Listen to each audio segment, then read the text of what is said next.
জিহাদ করছে। অনেক মানুষেরই ভুল ধারণা রয়েছে যে জিহাদ শুধুমাত্র করতে পারে মুসলিমরাই। কোরআনে অন্তত দুটো আয়াতে বলা হয়েছে যে এমনকি অমুসলিমরাও জিহাদ করতে পারে। আল্লাহ কোরআনে বলেছেন সূরা লুকমান অধ্যায় নম্বর 31 আয়াত 14, আমি মানুষকে তার পিতামাতার সঙ্গে সদ্ব্যবহার করার নির্দেশ দিয়েছি। তার মা কষ্টের পর কষ্ট সহ্য করে তাকে গর্ভে ধারণ ও জন্ম দিয়েছে। পরের আয়াত সূরা লুকমান অধ্যায় 31 আয়াত নম্বর 15-তে বলা হয়েছে, তবে যদি তোমাদের পিতামাতা জিহাদ করে, চেষ্টা ও সংগ্রাম করে আল্লাহ ছাড়া আর কারো উপাসনা করার জন্য যার সম্পর্কে তোমার কোনো জ্ঞান নেই, তাহলে তাদের মান্য করো না, কিন্তু তথাপিও তাদের সাথে ভালোবাসা ও মমতার সঙ্গে বসবাস করো।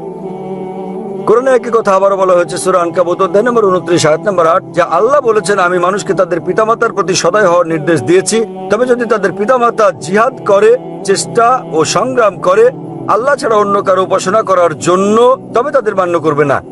এখানে আল্লাহ অমুসলিম পিতামাতার ব্যাপারে বলেছেন, যারা তাদের সন্তানদের শিরক করতে বাধ্য করছে সর্বশক্তিমান আল্লাহ ছাড়া অন্য কারো উপাসনা করতে। তাই এখানে আল্লাহ বলেছেন অমুসলিম পিতামাতারা জিহাদ করছে, তবে এই জিহাদ ফিসাবিলিশ শয়তান। আমাদের মুসলিমদের যা করা উচিত তা হচ্ছে জিহাদ ফিসাবিলিল্লাহ।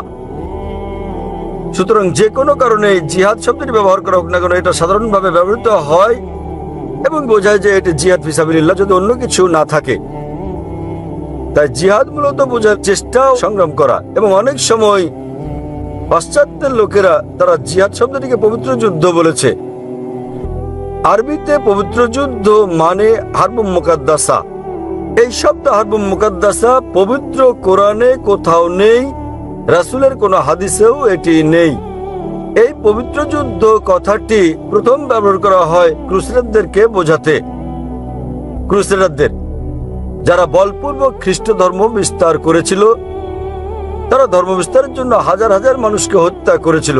বর্তমানে এই শব্দটি মুসলিমদের ক্ষেত্রে ব্যবহার করা হয় ইসলামের ক্ষেত্রে, যা পুরোপুরি ভুল। কোরআনে কোথাও বলা হয়নি যে জিহাদ মানে পবিত্র যুদ্ধ, এবং কোরআনের ভাষা অত্যন্ত স্পষ্ট।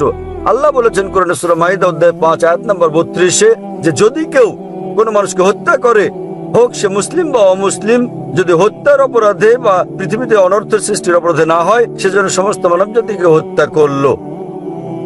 পৃথিবীতে এমন কোন ধর্মগ্রন্থ নেই যাতে বলা হয়েছে তুমি যদি একজন মানুষকে হত্যা করো তাহলে সমগ্র মানব জাতিকে হত্যা করলে, এবং তুমি যদি একজন মানুষকে বাঁচাও তাহলে তুমি সমগ্র মানব জাতিকে বাঁচালে।